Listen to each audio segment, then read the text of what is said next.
Hi everyone, this is Tom from MonTac. Today we'll be looking at the top 10 Blue Diamond Tacticals. What a Blue Diamond Tactical is a tactical that can only be played on your turn. They range from Class 1 to Class 6, just like monsters. Now, let's get right into it. We have Tactical Regather. This is a tactical card of a timer of 1. It can only be played on your turn, of course.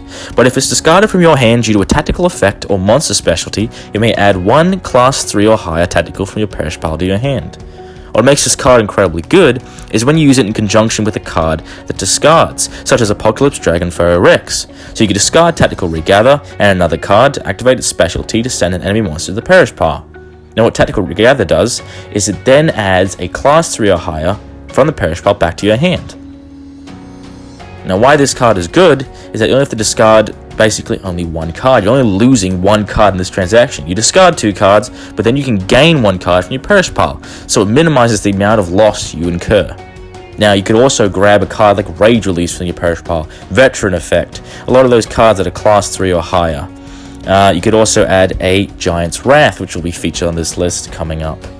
But this is a very versatile card, but the only reason it is on number 10 is that it's Class 3 or higher. If it was a Class 1 or higher, or just any tactical from the perish pile of your hand, then it would be way higher on this list. And it's also a blue diamond. If it was a red diamond, this thing would be possibly number 3, number 2. But it's number 10, and let's get on to the next one. Now we have number 9, Earphones Out Rampage. Now Earphones Out Rampage isn't that great by itself, but when paired with Earphones In Subdued, it is incredibly good. Because what it does is it can select that Earphones In Subdued, up to 2 of them in fact, and it gives them the specialty. Now what the specialty states is that if that Earphones Subdued attacks an enemy monster whose power is originally higher, Earphones In Subdued has power gained to match it. So if he's taking on a 2000 monster with a 200 subdued, the subdued will go up to 2000. There is no limit to this specialty, which means you could match a 10,000 monster, a 20,000 monster, a 30,000 monster, and for that, it definitely makes this top 10. Now we have number 8, Big Boy's Treats. This is a card that's very exclusive to the Pug deck and has an incredible amount of limitations. What it says is during a preparation stage, select one Big Boy Pug monster in play. Its power rises to 5,000 for the next 10 turns, your enemy's turns included, starting on the turn this card is played. This card can only be used if there are no synergy monsters in your asset pile, in play, in your deck, or in your perish pile. The power given to the selected monster cannot be taken or lowered. Now, what makes this card so incredibly good, as I'm sure you've heard, is it goes up to 5,000. Now, Big Boy Pug is only at 0, but when you give it Big Boy's Treats, he goes up to 5,000 for 10 turns, which is an incredible and the highest power up this game has ever seen. Now, why this card is only number 8? Well, it's incredibly specific. It only works in a Pug deck, and Pug decks do not use synergies. So already you're at a massive disadvantage, and this is definitely one of the big reasons that Pugs are still able to function, is they have such massive power-ups like Big Boy's Treats. Now, it does have a second effect that says during a turn you can add one perished Big Boy Pug monster to your hand, which is a nice little thing to do, but it does mean you get rid of Big Boy's Treats from your hand, so you are kind of trading off there. Big Boy's Treats is the massive power-up that Pugs really need to take out Apex monsters, etc. But it's incredibly specific, which is why it's only number 8 on this list. Now we have number 7, Tagalong. Tagalong is a very simple card and one of the original cards that was released. Tagalong says when you play a monster, you may play up to one other monster from your hand regardless of its class. What makes this card so incredibly good is that you can play a Class 1 and then from that activate Tagalong to play a Class 6. This also works with synergy monsters. If you play a synergy monster, you can activate Tagalong, add a Class 6 or 5. This is really good for getting around those really low rolls like a 1, a 2 or a 3. Tagalong is incredibly versatile, works in any deck you put it in, and every deck will love to have it in there. Tagalong is the most generic card on this list, and it's incredibly simple. Now, why this card is only number 7? Well, it's very simple, it's very helpful, but doesn't change a lot. It only works for monsters, so you have to have the spaces open. Now, Tagalong itself is very easy to get, it's a common, but it doesn't actually consume, it doesn't have a lot of advantage to gain. It does get out those tricky monsters, but it's not the best card on this list for getting out high level monsters, as you're about to see. Now we have a tie, actually, for number 6. It's Black King's Rebirth and Black King's Rebellion Breaker. Now, what these cards are, is they are cards that are sent from the deck to the Perish pile to bring out Black King Prometheus. Now, these cards both contribute to his sort of power level and make him such an incredible card. They're ensemble cards, if you will.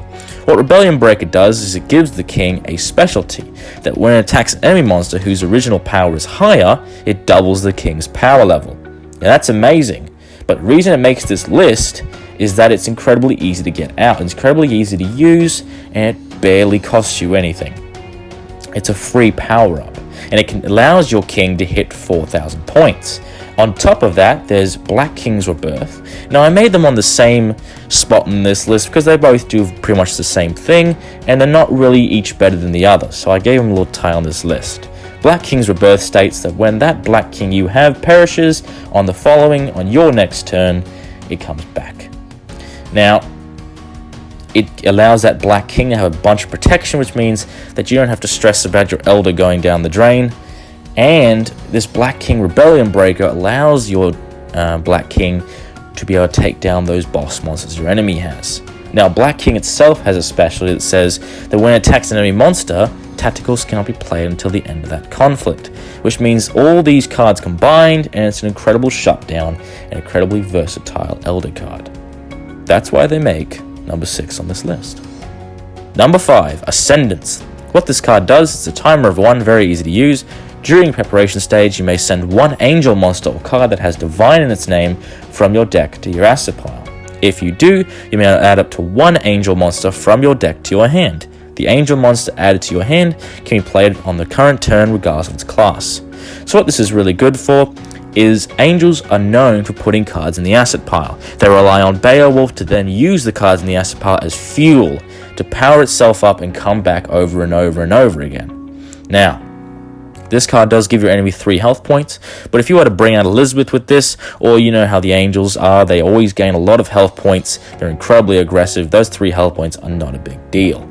It's better than Tagalong because not only does it get a card out that's regardless of its class, it gets a card out from your deck. Now, it is incredibly specific, which is why it's not the number 1 on this list. If it was any card you wanted, you just had to send a card to your asset pile, then Ascendancy would be a lot higher, possibly even number 1. It is one of the best cards, if not the best card for angels at the current meta. Now we have number 4, Lady Luck. This is the card that's better than Tagalong and Ascendancy, because it says during your class roll stage, so it means you have to already have it in your hand. At the very start of your turn, you may select the outcome of the roll. Now, you have to do this before you hit your preparation stage, which means now you can make that 1 you rolled a 6, which means you can play any card you like. Now, it only costs you this 1 Lady Luck. It doesn't give your enemy any health points. It doesn't do anything negative. It's very simple, but it's incredibly worth it, and is one of the best cards in the game. Now we have Giant's Wrath.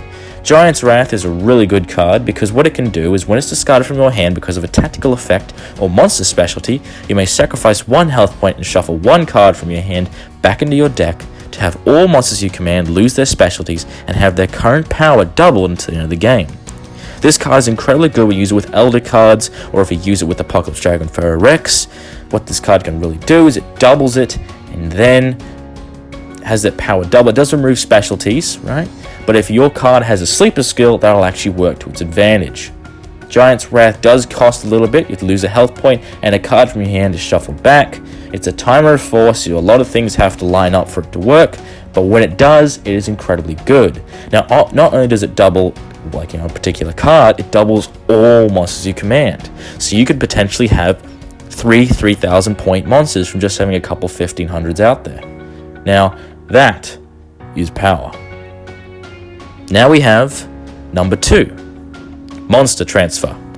One of the best staple cards in the game, Monster Transfer states that you gain the ability to shuffle 1 card from your hand back into your deck, and your enemy gains 5 health points.